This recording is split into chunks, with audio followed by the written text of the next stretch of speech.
আসসালামু আলাইকুম সবাইকে। আশা করি আপনারা অনেক ভালো আছেন। মুখে দিলে মিলিয়ে যায় এমন মুখে জল আনা লোভনীয় নারকেলের সন্দেশ কি আপনারা পারফেক্ট বানাতে চান? গ্যারান্টি দিচ্ছি আজকের এই ভিডিওটি শেষ পর্যন্ত দেখলে আপনিও দোকানের থেকেও সুস্বাদু সন্দেশ ঘরে বানিয়ে সবাইকে চমকে দিতে পারবেন। তো চলুন দেরি না করে রেসিপিটি শুরু করা যাক। রান্নার শুরুতে প্রথমে চুলায় একটি কড়াই বসিয়ে তাতে সামান্য বাটার দিয়ে দিচ্ছি। আপনারা চাইলে ঘিও ব্যবহার করতে পারেন।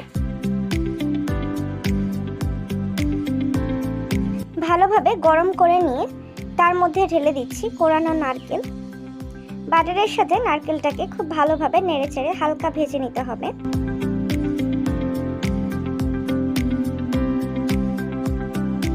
ভাজার সময় দেখবেন তার মধ্যে থেকে চমৎকার একটা সুবাস ছড়াচ্ছে।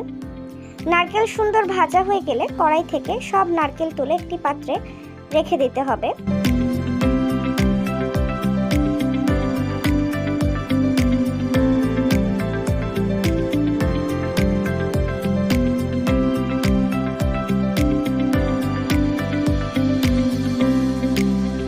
এরপর ওই একই কড়াইতে আবার একটু বাটার দিয়ে হালকা গরম করে নিচ্ছি।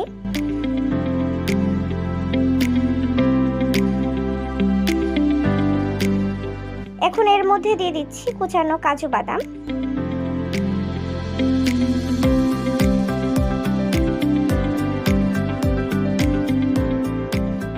ভেজে নিয়ে এবার এতে ঢেলে দিচ্ছি পরিমাণ মতো তরল দুধ।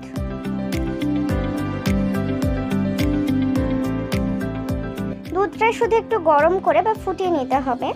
দুধ ফুটিয়ে নেওয়ার পর এর মধ্যে আগে থেকে ভেজে রাখা সেই কোরানো নারকেলগুলো মিশিয়ে দিতে হবে।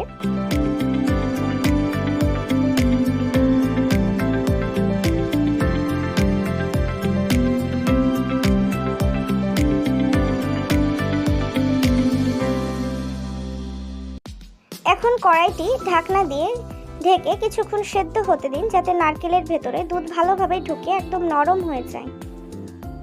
ঢাকনা তুলে এবার খুন্তি দিয়ে খুব ভালোভাবে নাড়তে হবে, যাতে নিচে লেগে না যায়, মিশ্রণটি সুন্দরভাবে মিশে যায়।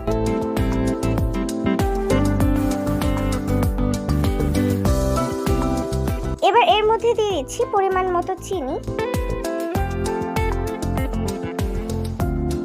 চিনি গলে মিশ্রণটি থেকে রস ছড়াবে, তাই ধৈর্য ধরে অনবরত নাড়তে থাকুন।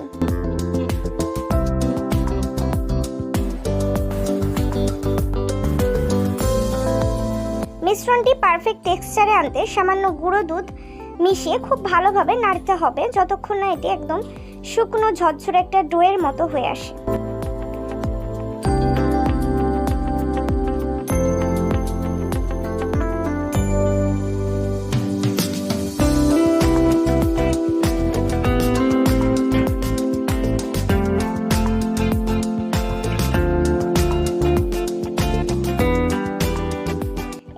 থালায় আগে থেকে ঘি বা বাটার মাখিয়ে রেডি করতে হবে।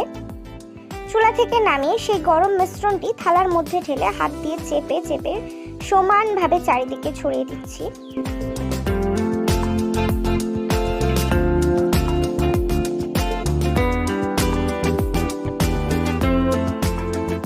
মিশ্রণটি হালকা ঠান্ডা হয়ে সুন্দরভাবে সেট হয়ে আসলে একটি ধারালো ছুরির সাহায্যে সন্দেশের আকারে পছন্দ মতো কেটে নিতে হবে।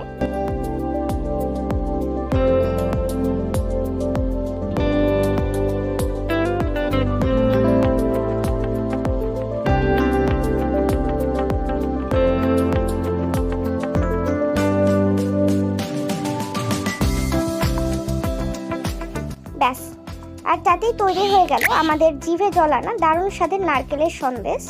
বাড়িতে একবার বানালে আপনারা বুঝতে পারবেন এর স্বাদটা কতটা সুন্দর হয়েছে। রেসিপিটি যদি আপনাদের ভালো লাগে তাহলে আপনার মূল্যবান একটি লাইক দিতে ভুলবেন না। আর এমন সব লোভনীয় রেসিপি সবার আগে দেখতে চ্যানেলটি অবশ্যই সাবস্ক্রাইব করে আমাদের পাশে থাকবেন। সবাই ভালো থাকবেন, দেখা হবে পরবর্তী ভিডিওতে।